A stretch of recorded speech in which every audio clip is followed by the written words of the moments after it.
নমস্কার বন্ধুরা, চলে এলাম তোমাদের কাছে আবার আজকে আর একটা ভিডিও নিয়ে।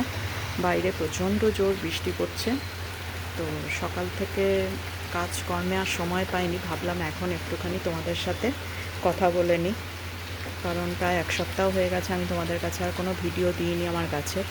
তো আজকে যেটা দেবো সেটা হচ্ছে এই গাছটা।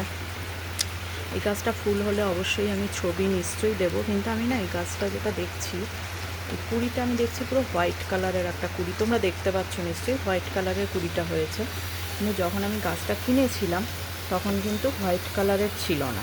ঠিক আছে, কুড়িটা ছিল পুরো একটা পিঙ্ক কালার, হালকা পিঙ্ক কালারের ছিল, একদম হালকা একটা পুরো পিঙ্ক কালার, বেবি পিঙ্ক কালারের একটা গাছটা মানে ছিল আর কি, ফুলটা হচ্ছিল।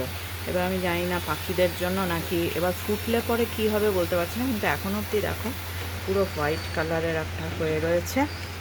হলে পরে তোমাদের সঙ্গে শেয়ার করব।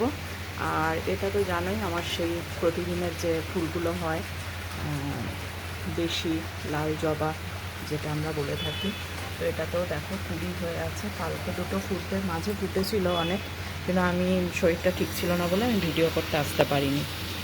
আর এটা তো তুলসী গাছ।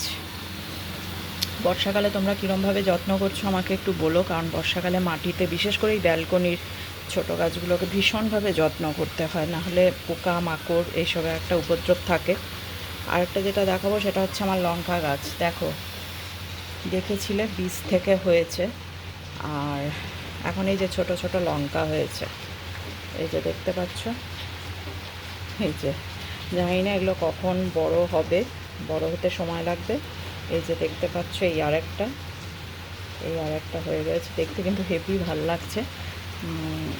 ভীষণ পিঁপড়ে হয়, কালো কালো পিঁপড়ে হয়। তো এই একটু আগে আমি গাছটাকে খুব পরিষ্কার করলাম, পরিষ্কার না করলে তো চলবে না, তো পরিষ্কার করলাম, করে নিয়ে তোমাদের সাথে ভিডিও করছি। ছোটো ছোটো লঙ্কা ধরে রয়েছে, দেখতে বেশ ভালো লাগে গাছে হলে। এবার তোমাদেরকে আরেকটা দেখাবো। এটা একটা বেল ফুলের গাছ, বেল না জুঁই হবে জানি না, মোট কথা বোধহয় জুঁই ফুলের হবে, কারণ ওপরে আমার জুঁই ফুলের গাছই আছে, তোমাদেরকে আগে দেখিয়েছি। এটা নতুন, কিন্তু আমি দেখলাম এই গাছটা মরেনি, তো পাতা ঠাতা একটু একটু পাতাও বেরোচ্ছে, তো বোধহয় বেঁচে গেছে ডাল এটা। এবার আরেকটা দেখাবো। দেখো এখন যেটা দেখাচ্ছি, ফুলটা দেখতে পাচ্ছ কি দারুণ ফুলটা ফুটেছে। এটা না পুরো মিশে গেছে, এখানে একটা ডাল আছে জবা গাছের, মানে অপরাজিতা গাছের সাথে মিশে গেছে। তো আমি দেখলাম বাইরে মুখ করে ফুটেছিল, তো ভাবলাম তোমাদের সঙ্গে দেখাতে হবে তার জন্য। তো এই গাছটায় না সত্যি প্রচণ্ড ফুল হতো, জানো। এই গাছটা আমার কাছে ভীষণ লাকি গাছ একটা, মানে লাকি গাছ বলতে বলবো, এত ভালো ফুল হতো। কিন্তু একবার আমি কলকাতায় চলে যাই অনেক দিনের জন্য, বেশ 20-22 দিন ছিলাম না, তখন গাছটাকে আমি জাস্ট ব্যালকনি থেকে নিচে রেখে দিয়ে গেছিলাম। গাছটা তখন একটু মরো হয়ে গেছিলো, তো আমাদের সিকিউরিটি এটাকে ওপরে পাঠিয়ে দেয়। ওপরে পাঠাবার পর দু একটা ফুল হচ্ছিল, কিন্তু এত সুন্দর কালার দেখে অনেকে এটা ডাল কেটে নিয়ে যাচ্ছিল।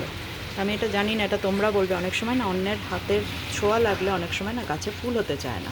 তো গাছটাকে আমি আবার নিয়ে এসেছি, কিছুদিন হলো নিয়ে এসেছি, ভাবলাম এখানে রাখি, এত ফুল ফোটে, কিছুতেই কুড়ি আসছিল না। কিন্তু জাস্ট অ্যাট লাস্ট দেখো, এই যে দেখতেই পাচ্ছ প্রচুর কুড়ি আবার এসছে, আর তোমাদেরকে ফুলটা শেয়ার করলাম, এটাই হচ্ছে। আর হচ্ছে এখানে আবার আরেকটা লঙ্কা গাছ দেখতে পাচ্ছ, এটাতেও প্রচুর পিঁপড়ে হয়েছিল, কিন্তু এখন আমি দেখছি পিঁপড়েগুলো ছেড়ে এখন এই দেখো কুড়িগুলো এসছে। ঠিক আছে, প্রচণ্ড পরিমাণ না পিঁপড়ে টিপড়ে হয়, যে কারণে ফল হতেও অসুবিধা হয়। ঠিক আছে, সবাই খুব ভালো থেকো, আজকে তোমাদের সাথে এইটুকুই। প্রত্যেকে খুব ভালো থেকো, প্রত্যেকে আমাকে এইভাবেই ভালোবাসা দিও, আমার চ্যানেলকে বেশি বেশি করে সাবস্ক্রাইব করো। Love you all.